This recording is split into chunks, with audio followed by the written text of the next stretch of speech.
శివుడు సర్వమంగళ స్వరూపంతో ఉంటాడాయన. ఉండి అన్ని ప్రాణులకు కూడా విశేషమైనటువంటి ఉపకారం చేస్తూ ఉంటాడు. అంత గొప్పగా పరమశివుడు వెలిసినటువంటి క్షేత్రం అరుణాచలం. మనం ఎక్కడికైనా శైవ క్షేత్రానికి వెడితే ఆ శివాలయంలో ఉండేటటువంటి శివలింగం ఏదుంటుందో దాన్ని మాత్రమే ప్రధానమైన శివస్వరూపంగా భావన చేస్తాం.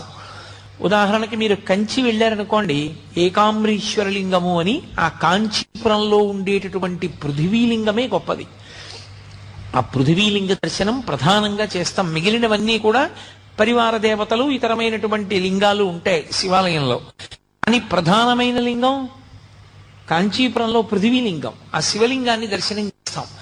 అరుణాచల క్షేత్రం దగ్గరికి వచ్చేటప్పటికి మాత్రం ఒక్కడే శివుడు అరుణాచలంలో ఉన్నటువంటి